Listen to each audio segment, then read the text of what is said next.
Hello, hello. Good afternoon, Hello. everyone. Welcome to Banner and Backbone's Powerful Voices. It's been a little while since I've had the chance to come on and do this show. I'm Nick Perro, and I'm joined by my incredibly good friend and one of the most powerful voices out there. And Mm. congratulations to her to add on to the heaps of congratulations of being blocked by Michael Wolf accidentally or somehow is the muckraker supreme Ellie Leonard.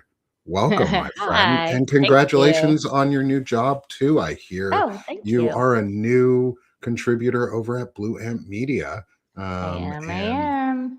they seem to be picking up some incredibly awesome people. I see all these amazing voices and people on Blue Amp Media, and it's so wonderful. Um, I'm having so some severe FOMO because I'm not done at my full-time job until the 23rd, and so I'm like not full steam ahead with them until that day. And man, they are right out of the starting gate making some big progress, and I'm just like, "Oh, I'm coming, guys." I am so excited for when you start like full time with Yeah. or being able to be a full time writer and not have to worry about outside Mhm. work that is not what you Yeah. love. Um, and I saw that you changed your Yes, I your rebranded. publication name and you Yes. rebranded. So I'm proud to say I am now the friend of the panicked paid writer, but not paid in the name, but the panicked Panic writer writer. The who is no sympathetic writer. longer unpaid at No writing. longer So unpaid. it's so great to see you, Ellie. I'm so Great to glad see you to have too. you on. It's been a busy, Happy to be here. busy couple weeks. A Um, bit.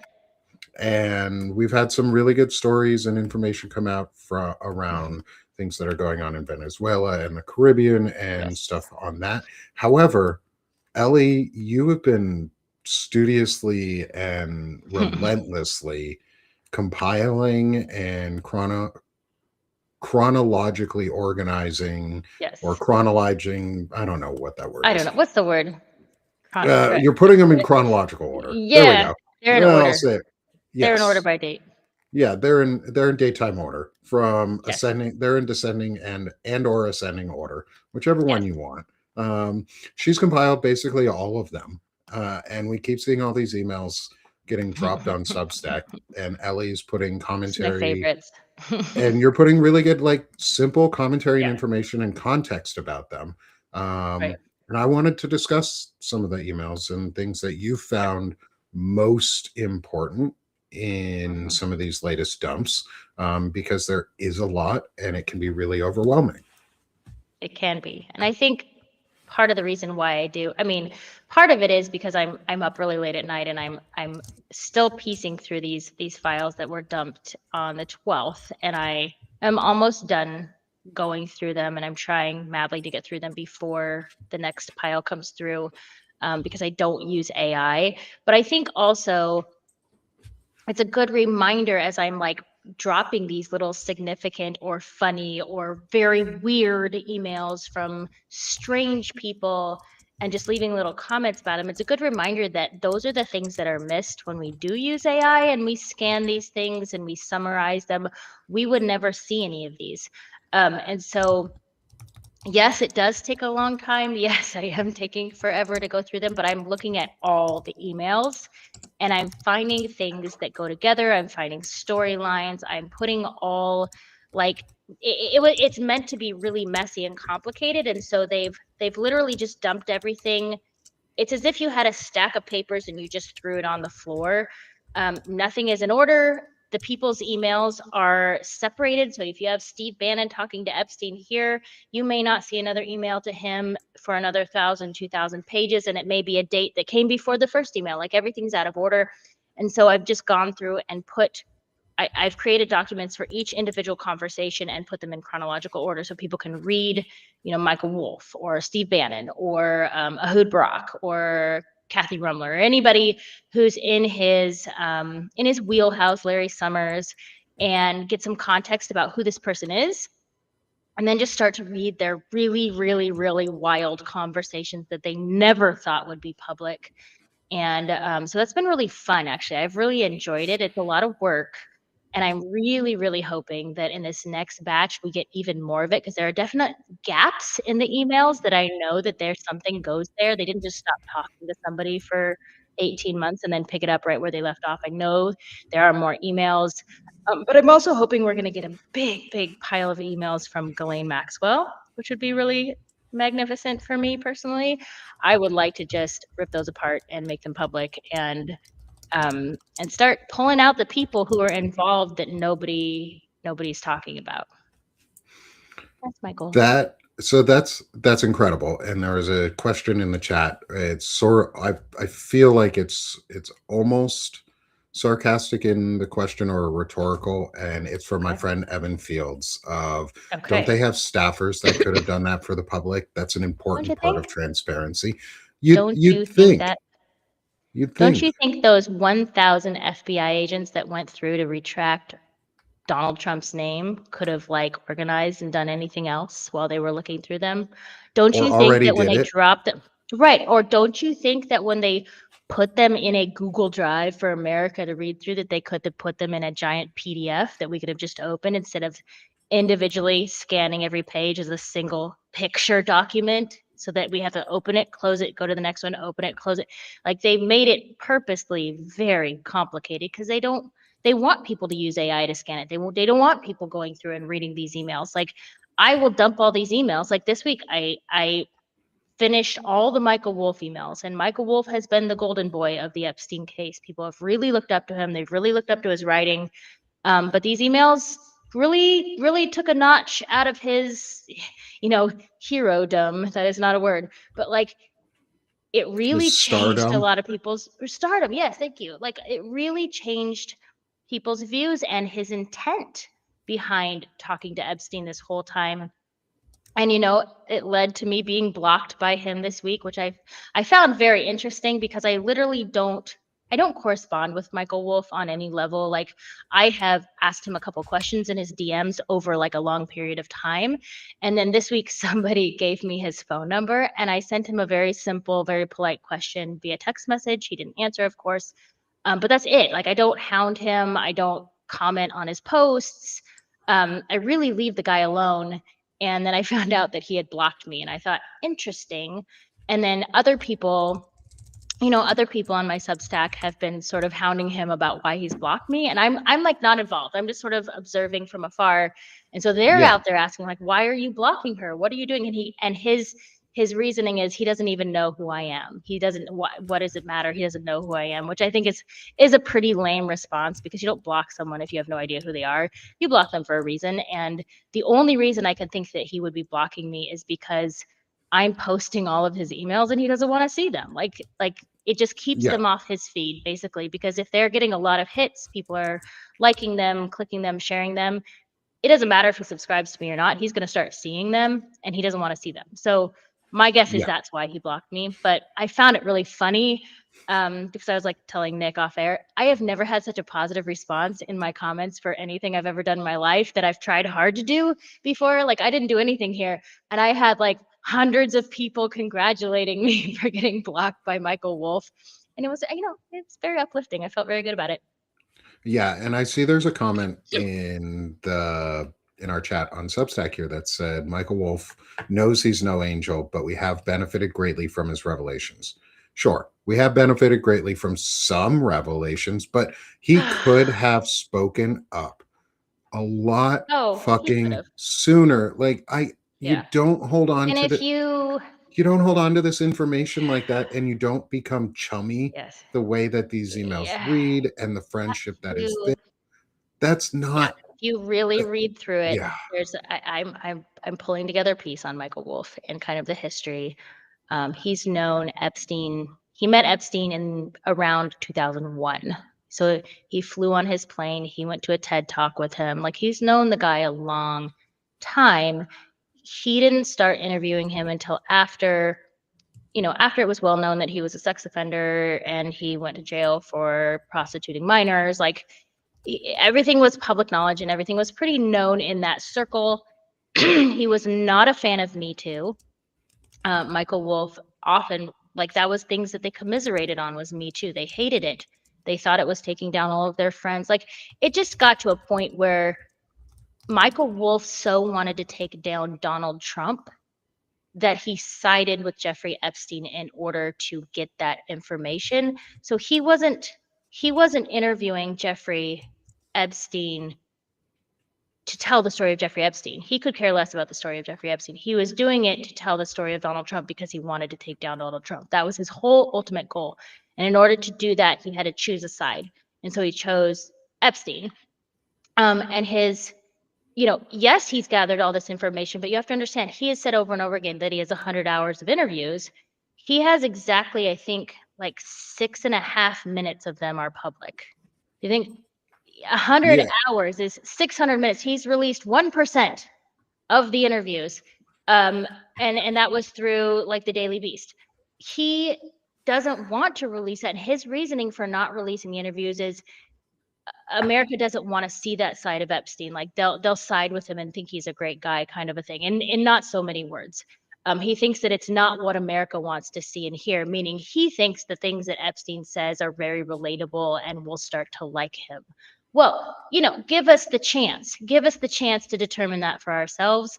Like, obviously, his argument that nobody wants those interviews and he can't get them published anywhere is a little bit of a moot point at this point, because maybe that was true at one point, but he could give those interviews to any publication now and they would absolutely take them 100%, no questions asked. And so he's making the decision to hold on to them for what I don't know. And my text message, what I asked him was, would it ever be an option for you to just drop them in a Google Drive just the way that the House Oversight Committee has done with the Epstein files? Is that ever something you've thought about doing? And that was it. That was all I asked. I'm assuming he saw it. My phone number is probably now blocked as well. But that would be, especially after what happened on the 12th, and especially after his, the hit to his reputation, that would have been the time to do that. Like, stop thinking about immediately a contract and just buck up and drop those files, because, no matter what is on them, they are something. They're not nothing, right? Every bit of information is important at this point. And he's talked about everything that Epstein has said to him without handing us the recording. He has talked about things that Epstein has said in those recordings, and they are vital.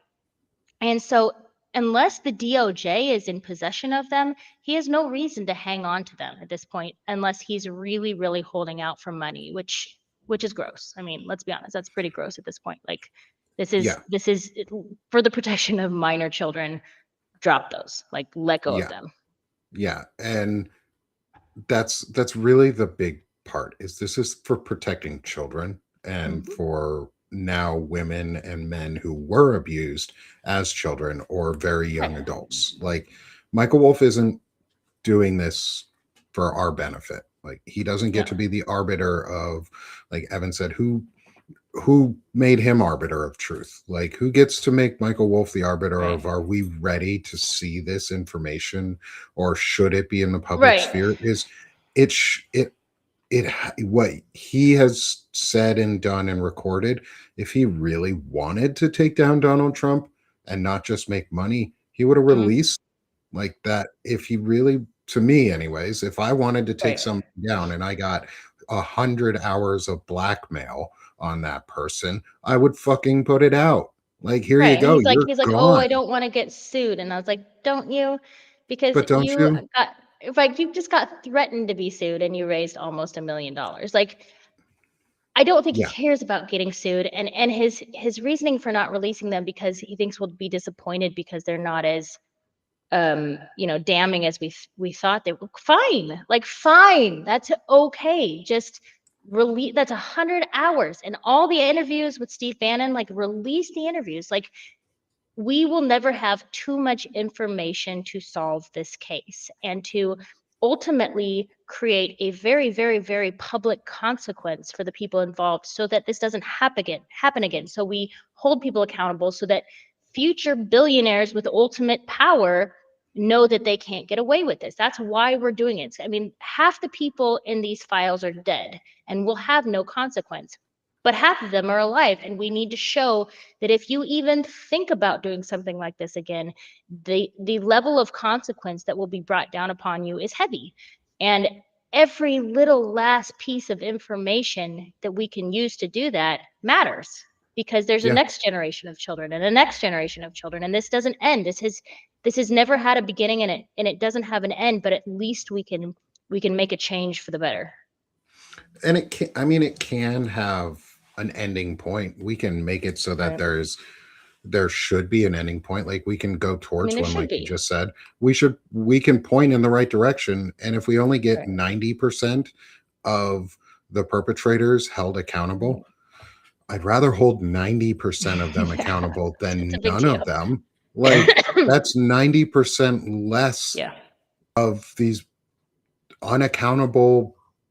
predators hurting But children, people hurting also like people just need to know that power is not unchecked. There's yeah. a lot of people who feel that they could get away with all sorts of things, not just this type of thing, but other things, because of the amount of money they make, because of their prestige and their power and the people they're involved with. Like Jeffrey Epstein, I put him on a level with Donald Trump, but he was much more intelligent than Donald Trump. He was savvy.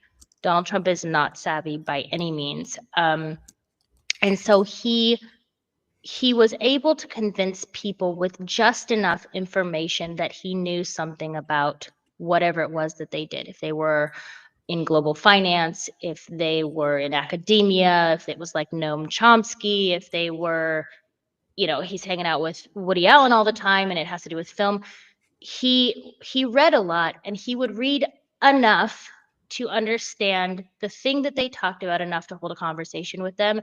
And he was very good, and he had a lot of charisma that he could convince people that he was skilled in the thing that they did. And that's what he did. That's what he spent his time doing, was convincing people all the time. And so he had a lot of influence, and there are people now to this day still doing that type of thing. And I just, yeah, like I said, I just needed there to be a very visible consequence for this, so that people don't have the ability to have ultimate power anymore. Good. I'm glad you are making this your mission, Mhm. basically, in Yeah. life. So let's get into some of the other than just Michael Wolff is some of the Mhm. other, and I put up your, for anyone who wants to scan it too, please do, is the QR code to Ellie's um, article on Michael Wolff's emails is in the top right hand corner of the screen. So go ahead, scan that. I'll include it in the show notes too. So it's linked to that. But what out of the other emails, like what originally I had titled this show was the Bannon emails, because at that time Mhm. when we Yeah. had first started to talk about that, that was when the Bannon emails had Mhm. really first dumped. Um, Maybe we go back into those a little bit for a Sure. minute and see, like, pick up what out of those did you find, or what did you find most important out of the Bannon emails? And Mhm. were there any like new revelations or new connections that you were able to put together from some of those conversations? I think with the Bannon emails, it was more of like taking a step back and looking at the psychology of Jeffrey Epstein and his dynamics with different people. Like I said, how he could be a chameleon and speak to different people in different ways. Um, with Steve Bannon was the first, at least in these emails, he was the first person who was really felt like a close friend, and not because of financial means. It was a little bit because of political means. I mean, I think originally Epstein got close to him because of his like political prowess while he was still involved in the White House, and then he got kicked out of the White House, and then that became, they would commiserate over their dislike of Donald Trump, and then that's where he started sort of dumping his opinions about Donald Trump. So a lot of that is in the Bannon emails, but the dynamic really shifts over time. At first Epstein has the upper hand. He's someone that Bannon, I think, thought was connected to intelligence, which is not unlikely. And Bannon always wanted to work for the CIA. He wanted to go back in, and he wanted to work in the White House and work in intelligence. So I think he assumed that his relationship with Jeffrey Epstein would help in that way. Um, And then it sort of shifts because Bannon, once he has gotten out of the White House, he becomes like a political advisor of his own right and starts traveling all over the world and meeting with powerful people. And that is something that Jeffrey Epstein has always loved to do. But at this point, it's kind of gearing towards the end of his life, and he's becoming more isolated, and he's less able to go out and do these bigger things because his reputation is really sinking. He's aware that he's under surveillance from the FBI. They start using coded language in their emails. And Bannon is aware of the whole thing. He knows the charges against Epstein. He knows his history. And then he starts to make it his mission to help Epstein clear his image. And it wasn't, after the fact, Bannon has talked about these interviews that he had with Epstein. He has 15 hours of interviews. He's made it look like he was really wanting to document Epstein for like a documentary after the fact about, the bad things and the bad choices that he made. It really wasn't. He was trying to re-enter Jeffrey Epstein into society in a major way. And so he was interviewing him. They were trying to clean up the internet of all of his history. So he was paying thousands and thousands of dollars to have people remove all of his like legal history from the internet and just talk about philanthropy and like the big powerful things that he had done, which is very interesting in itself. But it was really this image-driven relationship between the two of them that really lasted until the very last day. I don't know if they emailed after he went to jail, but they emailed constantly, day and night. And he was emailing him all the way back from Paris on his plane, landing in Teterboro Airport. They're making plans about going to dinner or going to breakfast or something. And then the last thing is Epstein says, everything's off, cancel everything. And then that's it. And that was when he was arrested. So he knew flying into the airport, he was going to get arrested right then. And so it's very eerie. It's a very eerie ending to their email thread. And then it just sort of stops. I don't assume that it's done. I assume there are more emails that I'm going to come across in this next, load of files. But I also hope it's not just emails in this next set. I hope we start to get like videos and interviews and surveillance and some of this more like digital evidence. Obviously, they're going to redact and protect anything that involves victims, but they're going to have, I would hope they're going to have a lot of the digital evidence that shows where he was, what he was doing, who he was with, name names, start to pull out these depositions, which is what they unsealed this week. And so those will be out soon. But the depositions are very, very important. The depositions, any sort of unsealing is when you start to see the damning evidence against people like Ehud Barak, potentially Alan Dershowitz, people who have been named but then had enough powerful legal teams to get them out of it. You will start to see situations where they can't get out of it. And I hope all that stuff comes to light. So thinking about Ehud Barak, can you give your thoughts on what just happened this past week with the New York Times DealBook Summit, where they platformed Ehud Barak? And what was your response to that beforehand? And what is your response going forward? Since, I mean, obviously the public pressure that we tried to put on them didn't end up changing their mind, but I had an impact in a lot of ways. What did you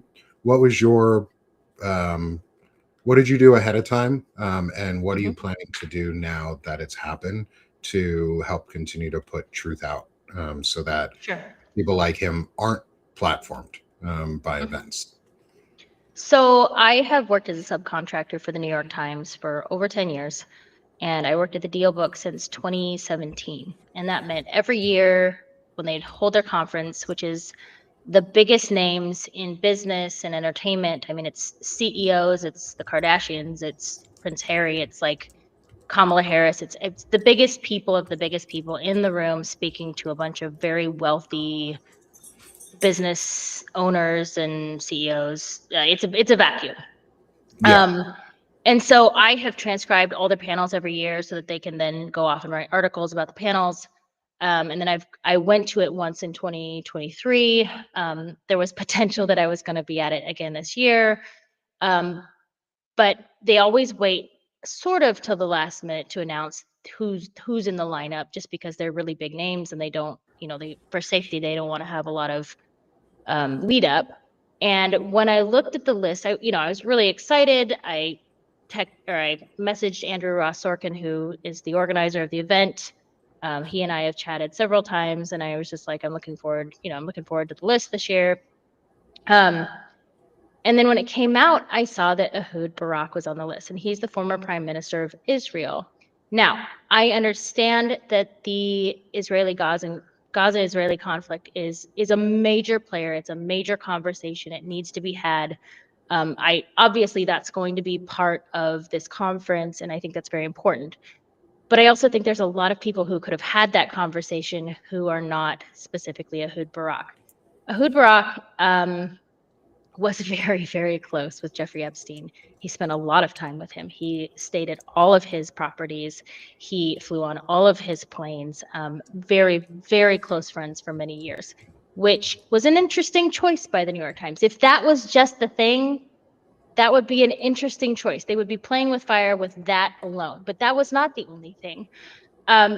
In Virginia Giuffre's book, who I assume most of us know who she is by now, but she was one of the most vocal victims of Jeffrey Epstein. She passed away last year, but she wrote a book that was published in October. She talks about the well-known prime minister. Now, Jeffrey Epstein hung out with two prime ministers. He hung out with Ehud Barak frequently, and he had one short meeting with Tony Blair, and then they never really spoke or did anything ever again. Those were the only two prime ministers. In her book, she describes a well-known prime minister as being the most violent encounter she ever experienced, again, as a minor. He choked her unconscious. He would wait for her to wake up, choked her unconscious again, obviously raped her profusely, and she was left, I believe, with broken ribs. She couldn't swallow. She had trouble breathing. I mean, really, really, really violent. And beyond the assumption, I mean, I don't know who else we think she's describing, but beyond the assumption that we know that it's Ehud Barak, I also have sources who know Virginia Giuffre, and I've asked them, is Ehud Barak the well-known prime minister? And they were like, yeah, of course he is. He's the well-known prime minister. So I knew that. I also know that the New York Times has much more access to information than I do, many more sources than I do. So they know this. They have that information, and yet they still invited him to speak. They still gave him a platform. That was obviously shocking to me. And I had to make the decision of like, what do I say? What do? I work for these people. Like, do I burn that bridge, right? So I wrote to Andrew, and I tried to be as polite as possible. I said, this is shocking. This is shocking to me that you would make this decision on a conversation that needs to happen, but like, specifically, why this person? Like, are you trying to drum up bad press because all press is good press? I don't know what you're doing. And he's very thorough. Normally he calls and he'll have a long conversation on the phone, and he just wrote back and he goes, I hear you and I understand your thought process, or something like that. Very short, very snipped. And I was just like, it was like a gut punch personally. And I didn't really know what to do with it. So I just started like writing about it online. I made a TikTok about it. I just started posting this information anywhere that I could figure it out. And then I contacted Daniel Littman from Politico. And I asked him a question about it, and he's like, that's really, really interesting. Can you tell me more? And so we started talking about it. And he ended up putting it in his newsletter, which was very small, but it was not nothing. I mean, it's Politico.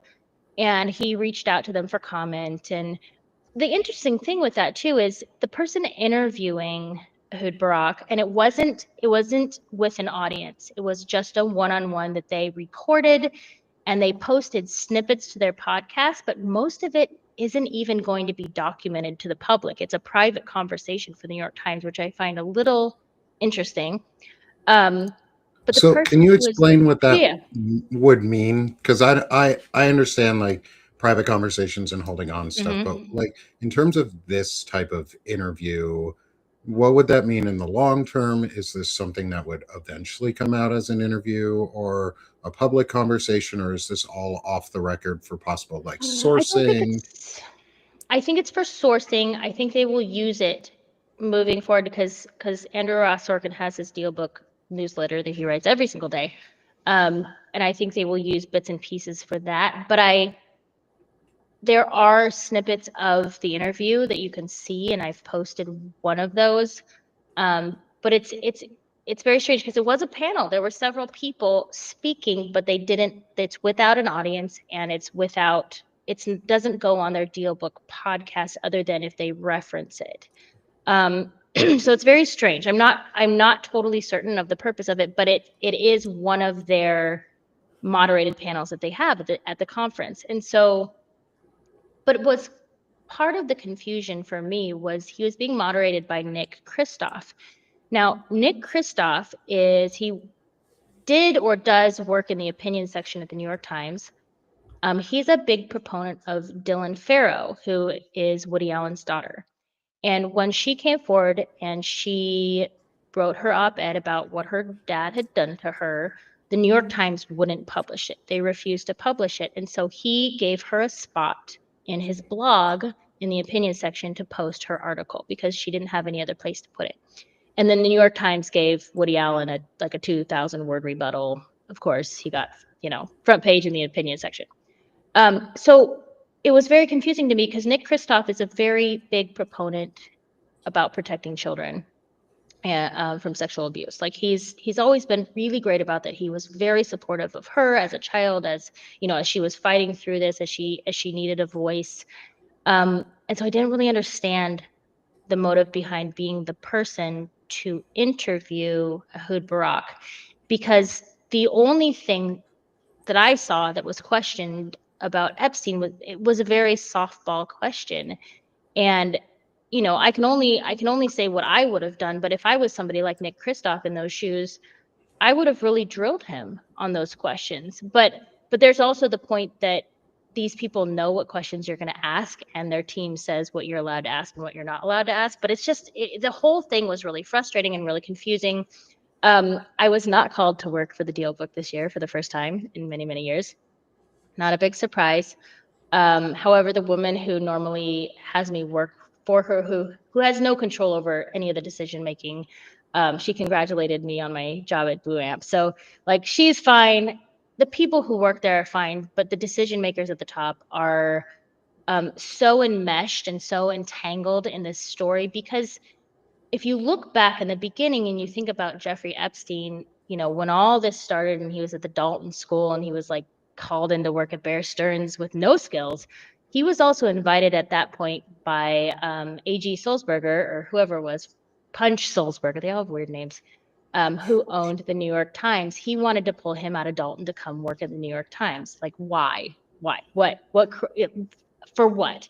And so he has been connected with the New York Times since the Dalton School in the 70s. And now A.G. Sulzberger, who is Punch's grandson, I believe, is now the owner of the New York Times. So it's there's a lot of, it's a very tangled web, and it is not corrupt. And so, yeah, so that's basically it. I was a little bit worried about my name going into a story that included Ehud Barak. I didn't know protection wise if that would be iffy, but it was a very small, it was a very small article, and I think things are fine. But that was something that I felt like I couldn't sit on. It's one of those things where do I hurt my job and say something, or do I not say something and keep working there? But it's like an ethical thing, and it's I have to sleep at night thing, and I don't need the New York Times to validate my ability as a writer and a contributor and whatever. And so I went for it, and I don't know what it changed, but it changed. I hope at least Andrew Ross Sorkin's view on me, and that I won't stay quiet if I know that there's something going on. I won't do it. And so that's, yeah. I think that's really where, important. I think it's yeah. really important that you did that. It shows a lot of courage that you did that, Thank you. and that you are continuing to do that. And I stand by you. I Thank know you. you don't need me to tell you that it takes courage to do it and that you're going to do it anyway. But I'm going to be here to help platform your voice and get your voice out there Thank you. wherever I can. I'm so glad that Blue Ant Media has picked you up and is going to help elevate and amplify your voice as well, Mhm. because you have a lot of really important things to say, and what you are Yeah. saying, you stood up, like you just said, you stood up for ethical and moral values when it mattered the most, instead of holding on to something and going, oh, I Mhm. don't know if I want to say that because it's scary. Is you Yeah. said, even though it's scary, I'm still going to say the thing Right. that's important and right. And that's a good model for our kids. That's a good model for the Yeah. rest of us as journalists, is and as independent creators. Is you have to make sure you say the right things at the right times, and you Mhm. don't hold on to things when you don't need to, um, just Yeah. because there's going to be fear. There are those of us around that are here to stand with you, Yeah. and we don't need legacy media telling us we can't write something Right. or you shouldn't write something. Is Ellie's going to write it. Ellie's going to I'm write gonna the write truth. it. Ellie's going to write it. Ellie's going to listen to the recording of it and go, well, that's not what that's Right. not what actually was said. Right. And here's the real recording, and here's the real transcript. And it just takes courage from everyday citizens and just everyday Mhm. people like Ellie to come out and go, well, here's all these emails. I put them in a simple format so everybody can read them. And here's what I figured out. Right. And this thread that goes through all of them. Like, I think we should all take heart in what you're doing, Ellie. I know I do, and I'm glad I get to talk with you and platform you. And I'm so glad I Thank met you. you and reached out to you that one time, a couple months ago with Fred, and was just What like, was "Hey, come that? on, Yeah, I was that really want to talk to you about Epstein." like 2 months ago? Oh, Yeah. I lost you there Yeah, for a couple time goes seconds. so fast because it just feels like when Yeah, can you hear me? yeah, you're Okay. I back. was gonna Yeah, say, like, I feel like yeah, we've been doing this for yeah. years. Like, is it really only It's only been like 3 months that like we've talked. I think crazy? 3 or 4 months So that much we've talked about this. I've only been writing about Epstein since July. So, like, but it's just this has been a very, Yeah. very fast and furious time for sure. Yeah, it's been a lot, and sort of wrapping up our conversation because Ellie told me she has a time limit today, and I want to respect her time so that she's got Yeah.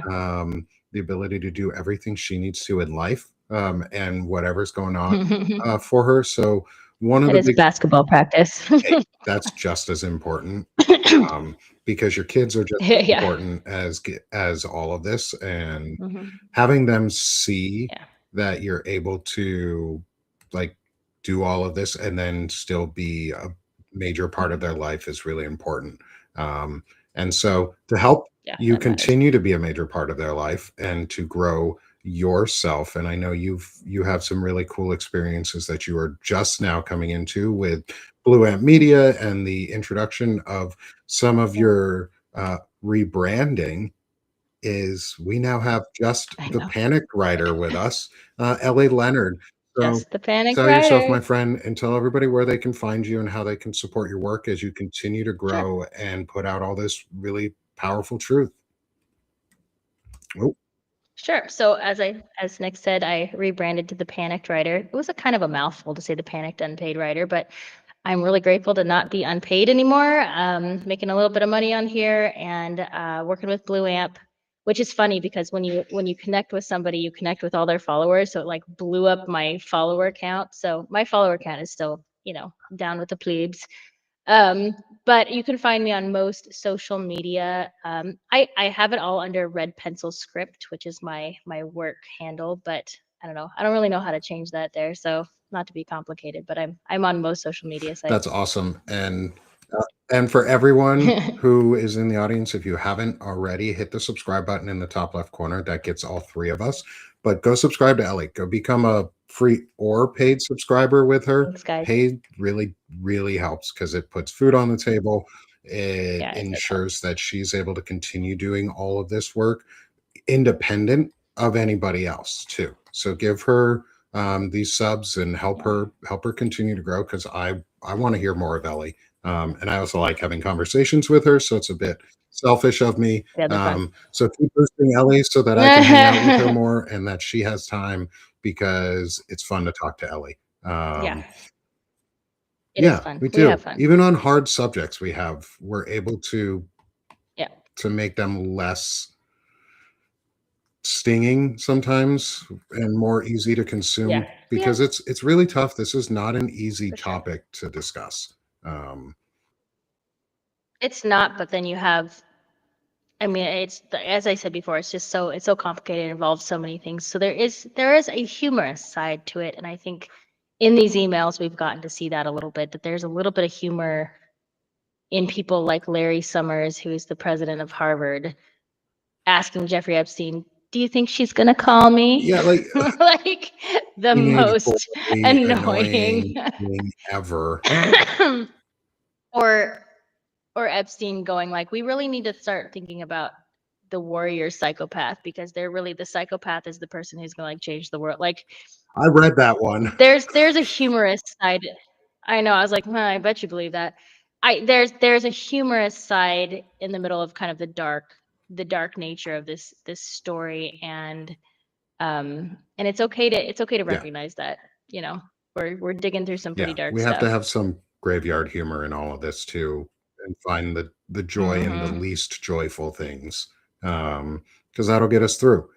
So come support Ellie. Yep. Come support the Panicked Writer. Thanks. Support And then Nick. come support me here over at Banner and Backbone, help the network grow, and help us put more of this out, so that we can get more powerful voices, have more episodes with Ellie, help me have a food on the table and pay my kid, or get Mm. Christmas presents and feed the And the dogs. dog, I feed the actually dog. just got a sweater for one of my dogs, so he's kind of pissed off at me. He's been under my legs the Aw. entire show, just Oh. standing there like, are you going to take this thing off of me? Are you going to take this thing off of me? I don't like this Mhm. sweater. It's Nope. Argyle. I don't like this. He has a blue sweater. It's so cute. That's so Um, funny. This is he nicer than I do. dresses nicer than I do. I have a Power Ranger shirt on today, so he dresses nicer than I do. I have a Queens General Uh, Store. so yeah, come support Banner and Backbone, and then also support me at Sick of This Shit Publications, independent of Banner and Backbone, where I do all my other work, and community building. But the big one today, my good friend Ellie, and then Banner and Backbone. I hope you all have a great day. Thank you, Ellie, for spending this time with me, and coming on. I Yeah. look forward to seeing you again and seeing all of the great work that's about to come out. Also, remember, Ellie's going to be busy Mm. as shit Thank- starting next week, when the Epstein files are supposed to be fully released. I have a Yeah. feeling we won't see Ellie's face on live other than If I go dark, I'm she'll be working, putting I out promise you. files and emails and work up the wazoo, but I don't know Yeah. if we'll see Ellie's face for about a month or two. Uh, so so come hang We'll out see what with us happens. when you can. This has been Yeah. Powerful Voices on Banner and Backbone. I'm Nick Perro, joined by my really good friend here, Ellie Leonard. I hope you have a great day, Ellie. Everyone in the audience, all 300 of you, thanks for You too. joining us. Share, Yep. subscribe, restack this when it comes out, and get the word out so everybody knows what's going on, and support these powerful voices pushing back against the pedophiles and the disgusting human beings who are trying to take over our country and run our lives. So, Ellie, take care. Enjoy basketball practice. You too. Have a good night. All right. We'll Bye, see you later. everyone. Bye.